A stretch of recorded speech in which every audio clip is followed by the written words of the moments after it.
it's a crazy thing to do. So hopefully it works out well for us, and if not, well, can't go back. It's so cold.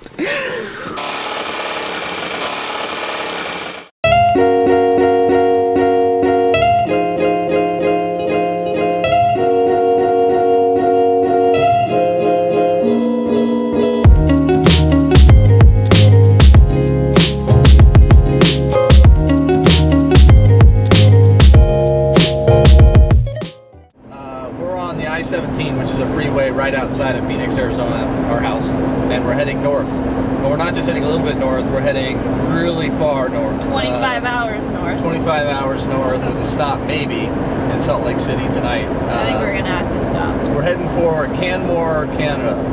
And it's about 5 o'clock now. We've been driving for about an hour, I'd say. And I think we have about 8 or 9 hours to go. Something like that, yeah. Yeah, we'll stop somewhere outside of, I think it's like, is it Provo or Salt Lake? Yeah, it's between Provo and Salt Lake. That's just a hotel for the night. But our goal is Canmore, Canada by tomorrow. And then we're going to cut the roof off might have noticed there's things Goose, missing the from the 80 series. So we pulled out the headliner. She pulled out the headliner while I was at work. I took video of it.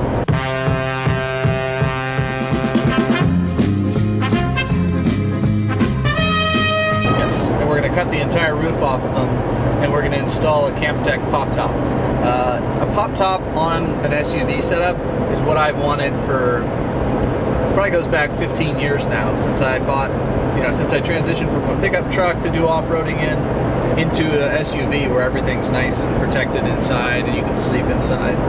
I've always dreamt of grafting on like a Westphalia pop top or something like that. I've dreamt of taking a Maggiolina, the hard shell rooftop tents, getting rid of the bottom of it and grafting that onto the top. All kinds of weird ideas that I've never done. And a guy made 8 of these pop tops, or 8 or so, I don't know, 8 or 9, for these 80 series. And by all accounts, they seem fantastic. And then he stopped making them, and he went and went on with his career and his life. And so they're hard to find, and that's why we're driving all the way to Canada. There's a guy who's got one on his truck. He's switching his setup up. He's got a 70 series double cab, which is awesome, and his 80 series, which he took to Central America and South America, he's retiring it, and he's just going to build a new 80 series, but doesn't need the pop top or any of that. So he's up there right now ripping the pop top off of his truck, and I think today he was trying to get some of the paint off of it back to aluminum. We'll see, it doesn't matter. We're going to have to do a lot of little work anyways, and then we're going to cut the top off of mine, put it on, and drive home. So we've got 50 hours at least of driving this weekend. It's a 3-day weekend, so it's a holiday weekend, and we added 1 day to it. So we've got 4 days, 50 hours of driving, and at least 1 full day of cutting the roof off of this, putting a pop top on, and then he's also giving us some of his interior, which is way nicer stuff than I can build carpentry-wise. So even if we modify things, it's an amazing beginning or whole setup really. So yeah, it's something that's been coming for me for well over a decade. So I hope it's everything I think it is, but we'll find out, and we'll let you know. But I couldn't be more happy and more terrified, to be honest. Yeah, it's a crazy thing to do. So hopefully it works out well for us, and if not, well, can't go back. So. Yeah, let's glue it back on.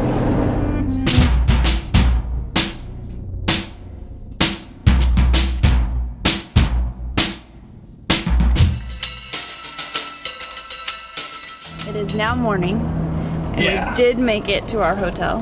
Very late last night, got a couple hours of sleep, and we are hitting the road again. We got 4 hours of sleep. 4 whole hours. Amazing. So it's hard to believe we got further to go than we've gone, because I feel like we've driven so much, but we're only in Salt Lake City, so we have a long way to go. But the sun's not even up yet, and we have a whole day to do it. So I think we'll be all right. But if we didn't stop at all, we still would get there after sundown tonight. So yeah, it's gonna be a long one, but at least we're doing it during the day. Last night gets pretty miserable when it's so late. It started snowing a little bit, not anything bad, just flurries. And I woke up and it looked like the middle of a giant blizzard, and I'm like, oh my god, how long's this been going on? but thankfully it wasn't sticking or anything, so not too bad, to be honest. It's raining right now, and I'm glad the sun's coming up, so that means this rain won't be freezing, I assume, so that's good. We're gonna have some coffee and Starbucks muffin. Mmm. Yummy. Maybe some beef jerky even if we want a full breakfast. Yeah, last night our dinner Turkey was jerky, turkey jerky and some crackers, so it was very gourmet. I thought it was delicious. Alright, we'll check back in a little while. We're in Idaho. Idaho, Utah and Idaho hates left lane bandits, and I love that. It's really pretty here. Nice. Lots of snow on the hills, but no snow on the road, so that's good. Yeah. No snow in the air. No snow in the air, no frozen roads. It's 8 o'clock in the morning, and look around though, show them. It's like, to me, it just seems so dark still. But this is nice just to make time. Okay, bye. All right, there's nothing exciting going on.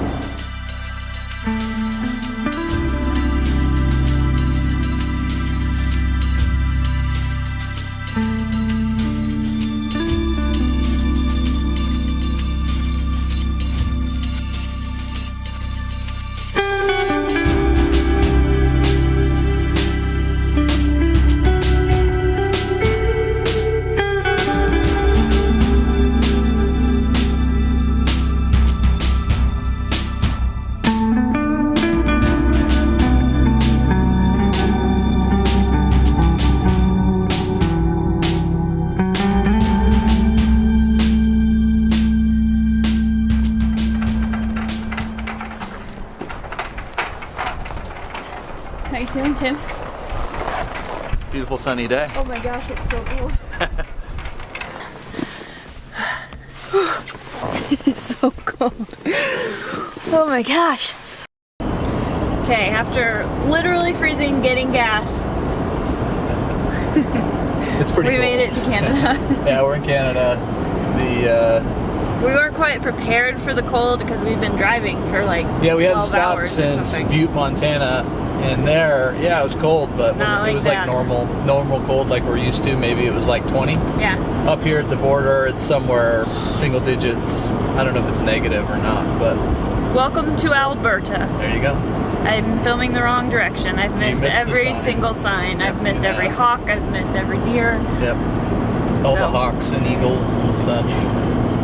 So Oh. we're here, and it's very snowy and very cold, and we're gonna, I Show them think, the beautiful windshield that find a we've had. hotel. Yeah, So Tim's had to deal with this the whole time. you can't really clean it because you can't use any water. When you clean it, it freezes. Yeah, so this is actually better. So see my side, that's an improvement, but that's obviously frozen water. I just finally Like I- took a rag and scraped at it, and then I put a little water on the rag, and that got the dirt off, and now I'm using the defroster to hopefully melt it, and once the ice is gone, it'll be a huge improvement. And Some- I've given up filming out the window because you really can't see anything anymore. It's true. I was gonna say, somebody from Cold Environments is laughing at like the things we're doing, going, that's Yeah. not how you do that. Yeah. That's not how you do that. No. It's for skiing and snowboarding and for like 2-week trips. Yeah, or, well, where I'm from, it lasts maybe a week at the most, Yeah. but it's just for fun. It's not something that you have to, like, live with. I've never seen so much snow in my life. Like, we've been driving for 10 hours at least Yeah. in complete snow the whole Yeah. time. It's been nice actually, really pretty. But you can't really hop out of the car and like, if you had to work on it or do anything, Oh, I've man. got a lot of clothes, but I don't think I have enough to deal with it. So It's pretty oh, well. crazy. Anyways, we'll check in once we get to the hotel, hopefully. Yeah.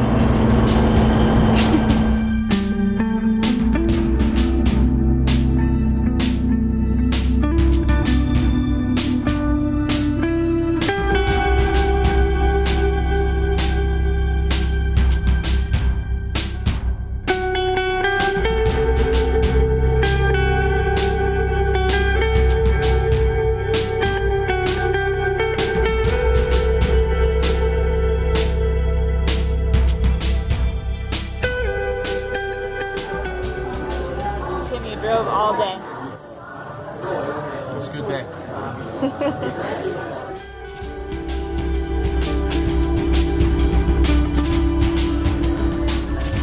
You good?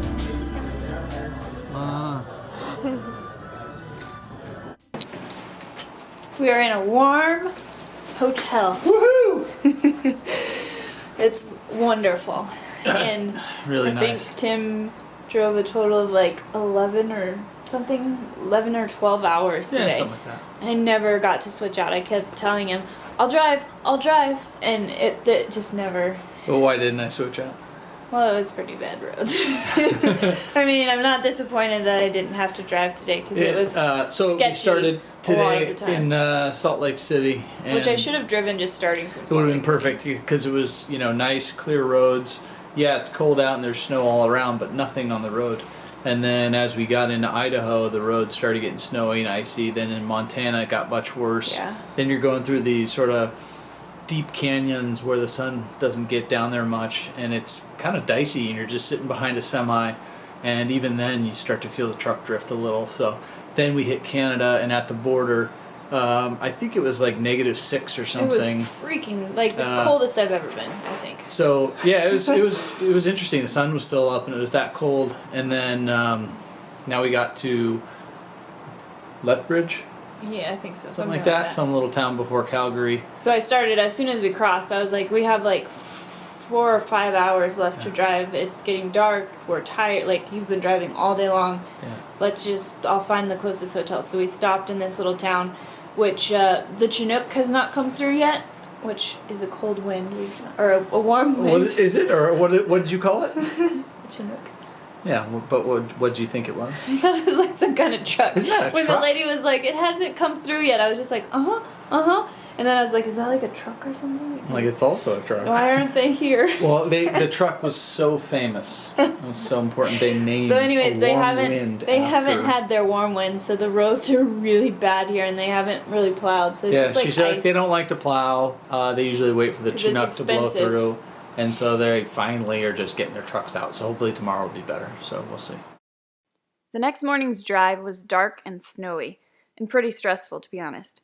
But we did make it to Canmore by about 8 a.m. to join our new friend Milo for coffee before we got to work. Canmore was breathtaking. Just take a look at the view from Milo's deck.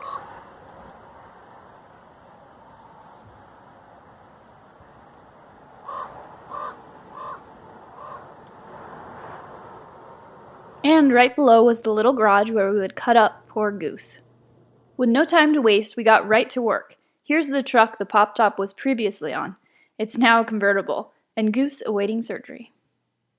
We worked to prep the Pop Top for installation on Goose, removing all the old adhesive and paint. We got lucky with a nice sunny day. Although still cold, it was much better than the cold we had experienced the day before on our drive up. As I continued work on prepping the top, Tim worked on the interior and removing the sunroof. The sunroof was a heavy beast and was left to rest in Canada along with the roof we would later cut out. Here's the last shot of Goose before we hacked his roof off. It was a very odd, almost helpless feeling knowing we could be ruining a perfectly good truck that we love. We had driven all the way here, put in many hours of prep, and there was no going back, no thinking about it, just do it and do it quickly. I never said we were smart. So I'll drop this. Okay. I'll just kind of direct on this side and keep it on that. By now, the sun had gone down, the garage door was closed, our jackets were back on, and the heaters were cranked. And it was here, the moment we had all been dreading. It felt like a bad dream. Everything inside of me was screaming, no, what are you thinking? You can still go back, change your mind, don't do it. Yet some little driving part of both of us, or that we were just too tired to care, overrode that voice, and with a nauseous stomach, I watched as Tim made the first cut.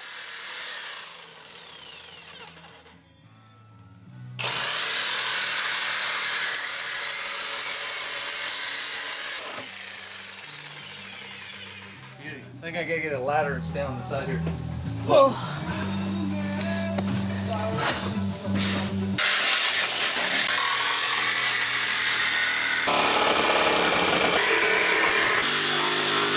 Grinder? Oh, no worries. I mean, there was one. We'll see if this one's any worse, but it just got real slow, and you just kind of had to inch Because it. I got a cutoff wheel and Oh, and then you just blow through it. yeah. Okay. By this time, it was midnight, and we were zombies. All hands and concentration were needed, as we had one chance to get this right. After everything was cut, we did another test fit, and then it was time to actually attach the top. Unfortunately, the GoPro battery died right before we did this, and I didn't get the shot of us placing it on. But we did get it on there and quickly strapped it in place to dry, which I was a little worried about since it was so cold and we needed to drive in the morning. But again, never said we were smart. At this point, Milo sent us to bed knowing we had a long drive ahead of us tomorrow, and he continued to work. We cannot thank Milo enough, not only for his amazing hospitality, but his knowledge and hard work throughout this install. Man, we appreciate it. Although we were beyond exhausted, we both found it hard to sleep that night, with all the thoughts of what we had done to our poor truck running through our heads. The next morning, we were anxious to see where the project was at. Milo had worked through the night finishing up, so we cleaned up, aired up, and said goodbye. How do you thank someone for all that? We felt like old friends, even though we had only spent a day with Milo. Hopefully we get to hang out for a bit longer the next time. And with that, we were off, crossing our fingers our roof would survive the 25-hour drive home.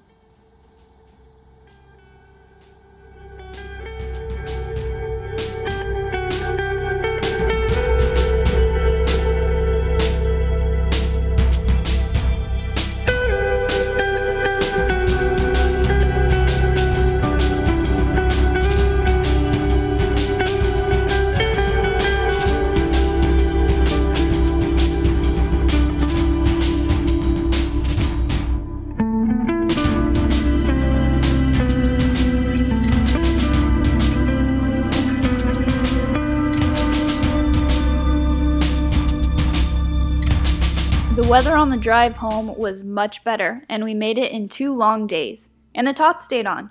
No leaks, not even any wind noise. It still needed a ton of work, but this was a good start. We had a pop top.